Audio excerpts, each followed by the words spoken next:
I've scaled my software development agency from zero to over $160,000 per month using AI and cold email. And in this video, I'm going to show you exactly how I did that. You can see my bank account here. You can see some transactions on Stripe. Here we have a couple of different services that we were offering, like MVP development, custom API, and so on. Here's more payments and more payments. Here's what our office looks like in my hometown. I've tried every marketing method. I was posting on social media, I was running ads, I tried literally everything, but somehow I could never get past $20,000 per month until I finally started using AI and cold email. There are many ways to scale your agency, and I'm going to show you exactly how I did it. But first, let's take a look at what my funnel used to look like. This is my old funnel. As you can see, there are not many pieces here. I was mostly relying on referrals because people knew I was a software guy, I know how to build cool products, and whenever someone wanted to build something like a custom dashboard or automation or something like that, they would just call me and I would pitch them directly my main offer, or to build them the entire product, dashboard, e-commerce website, or whatever. I was basically accepting every client. It didn't really matter if it was e-commerce platform or automation. If it had to do something with software development, I would take them as a client because it didn't have many options. Let's take a look at what the funnel looked like after I started using cold email. So this is the new funnel. Now, it may seem complex at first, but I just broke it down into several pieces so you can fully understand what's going on behind the scenes. Just by looking at these two and comparing them, what do you think deliver better results? The complex system like this, when built in an effective and efficient way, will always beat a simple system. Now let's quickly go through the steps to see what's going on here. The first step was setting up cold email infrastructure. Then after that, I tested 5 different ICPs because I was not sure who exactly I want to work with. And after that, I tested 4 different copy angles per ICP per month. I was sending 2,000 cold emails per day. Every positive reply, every interested lead that came in, I immediately enrolled them into a nurturing sequence. We had a pretty dialed in appointment setting process in place. And instead of directly pitching my main offer, my retainer recurring service, I actually started pitching an intro offer, something that's easy to say yes to,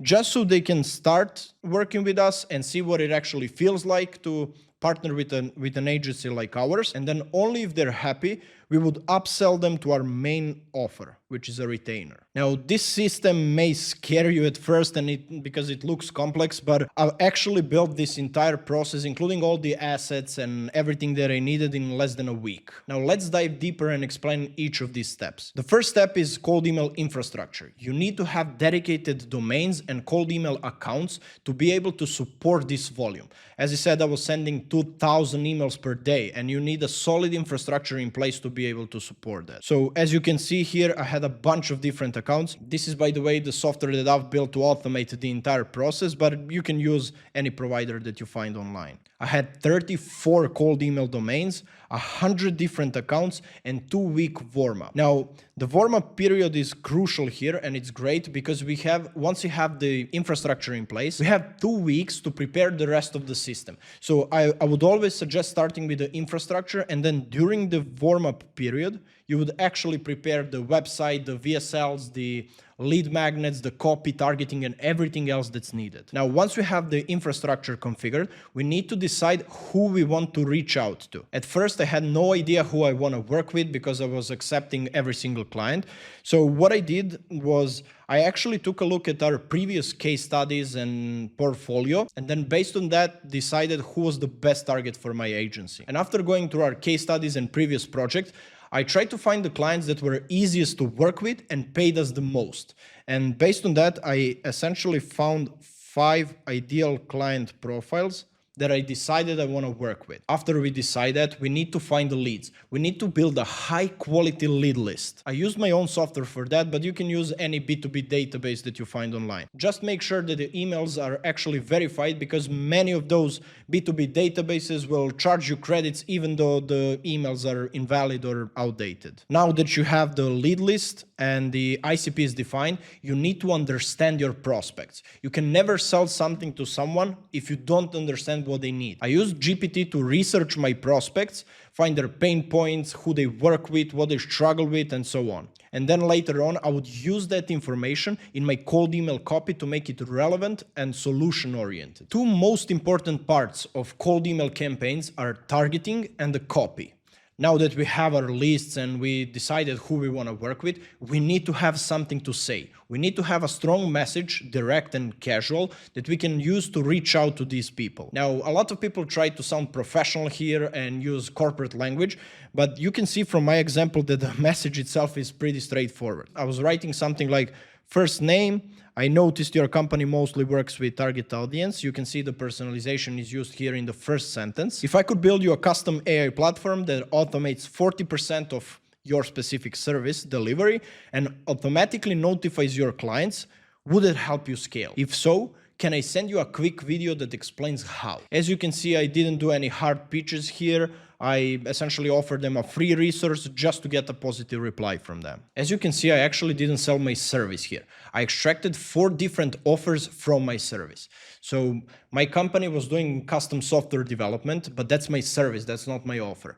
So instead of saying, hey, I can do custom software development for you very quick and fast at affordable rates, which nobody cares about, I would say something like, hey, if I could automate 40% of your team's work in the next 2 weeks, would that be helpful, or something like that? Something tangible and that really solves their specific pain points. Then the next step when it comes to copywriting is using AI to personalize emails. The way I did this is by sending a couple of emails manually first. I would open up Lead's website and then extract useful information that I can find there. Then I would tell AI to do the exact same thing automatically at scale. Now, again, I did this in my software, but there are plenty of softwares online that can do similar things. And lastly, even after creating these offers, I was not pitching that directly. As you can see from my email example here, I was offering a free video.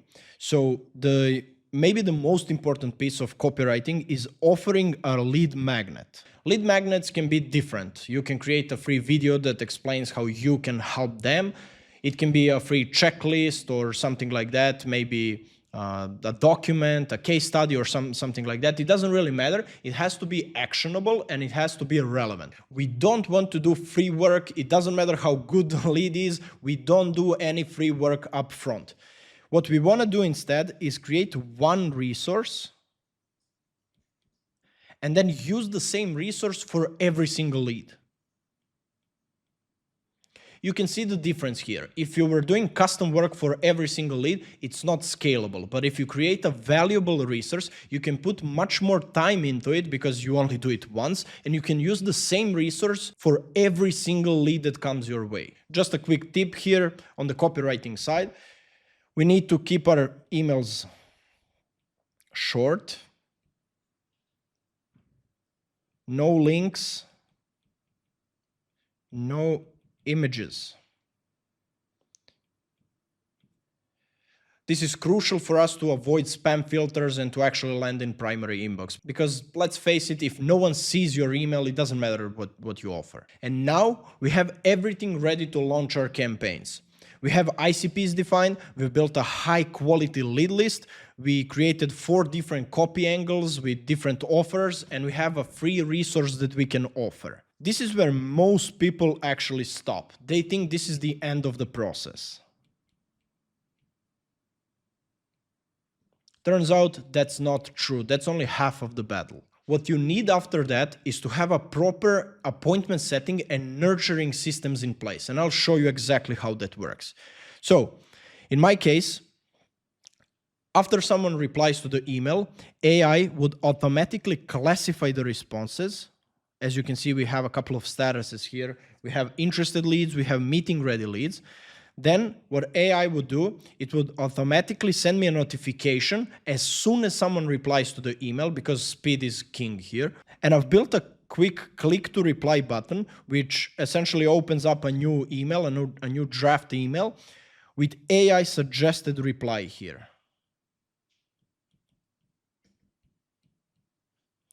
This reply needs to be personalized. If you promised a lead magnet or any resource in the first email, you of course need to deliver it in the reply. And even after that, you need a follow-up sequence configured, because some people would get the resource, they would like it, but they would forget to reply. Most common mistake here is people send boring follow-ups like, hey, just checking in, or making sure you saw my last message, but that's not really valuable. We want to provide additional value in every single email that we send. So this system can be fully set up using AI. As you can see, AI can classify responses, AI can suggest personalized replies, and finally, AI can write a nurturing sequence for you. When it comes to the appointment setting process itself, this is what I actually do. I was offering a free video, so I used the Loom, and inside of a Loom video, you can actually add a small call to action button in the top corner, which drastically increases the conversion rates. And in the video itself, after explaining your value, how you can solve their problems and so on, you should definitely ask for a quick call after that. Now, Loom is the simplest option here, and it's great to get started, but after you get more advanced, there are much better options out there where you can essentially, instead of sending people to Loom video, you can build custom landing pages with more information, advanced video players, and so on. The point of the video is to get them to actually book a call with you.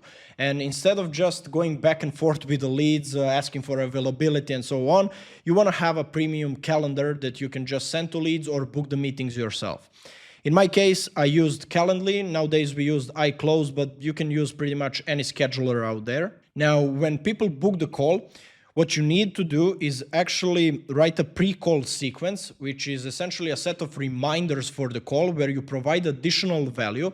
What we usually do there is include a couple of case studies to increase our authority and reputation even before the call. So when they jump on the call with us, they already know who we are, what we do, who we helped, and we've gained their trust by showing them results that we achieved for other companies. So we have a video or lead magnet that includes a CTA. We have Calendly, iClosed. Again, you can build custom landing pages with custom calendars. It doesn't really matter, but you need these two steps in place. We have a pre-call sequence with case studies, reminders, and so on. And we have a no-show sequence, because even after all these reminders, assets, resources, and everything, some people are still going to ghost you. And we shouldn't give up at that point. We should at least send a couple of messages, a couple of emails to try to get them back to the call. Now, at this stage, most of the process is done. As you can see, let me zoom out real quick. We have proper infrastructure in place. We defined our ICPs, built different lists. We created offers and we tested different outreach angles. We have a nurturing systems where AI automatically personalizes replies, follows up, and so on. We have an appointment setting process in place. By the way, with this step, you can also hire a professional appointment setter who can also call these leads. For example, what we do is when someone replies, we grab their phone number and immediately call the lead. Finally, sales. It's all worthless if you can't close the deal. And to increase the chances of actually closing the deal and getting that client, what we don't want to do is pitch the main retainer offer directly. This is, by the way, what most agencies do. Instead of that, we want to create an intro offer, which is something that we can deliver in a short period of time to prove them that we're a good partner and that we can actually deliver. So the way to do that is to define clear deliverables. This can be a list of things that you actually do for the client. The delivery needs to be fast. They can't wait 3 or 6 months to see if it's worth working with you.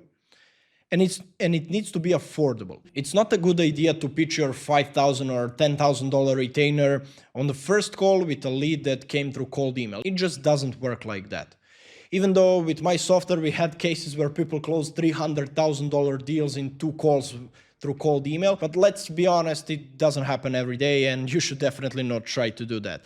You should have an intro offer that's affordable, tangible, and you can do it very fast. which is exactly what we did. Instead of trying to build the entire platform for them, since we're a software development agency, we would just pick one or two features or automations that were high impact and low effort, and we would start with that.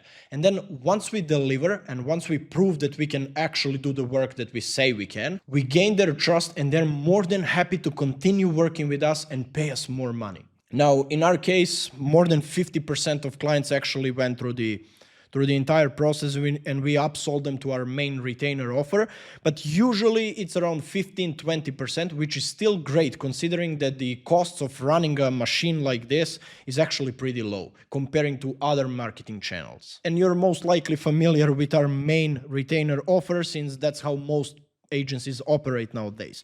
We had monthly packages, people were paying upfront, and we had 6 to 12-month agreements. And even though most agencies think they need only this offer to be able to make a lot of money, actually, when you sum it up, if you have 80% of people paying you for an intro offer and 20% of people paying you for the main offer, depending on the pricing of the intro offer and the main offer, it can actually double your revenue in some cases. Okay, so to sum it up, there are many ways to scale your agency, but this is my personal experience of how I did it. And I'm not saying it's easy, but it's definitely worth it, because the complex system always beats the simple one when done effectively and efficiently. And actually, the reason that I recorded this video is that many people say cold email is dead, and just please don't send them this video, they'll get very angry. And if you're not one of those people, just stick to the channel, because I'll be sharing more information like this.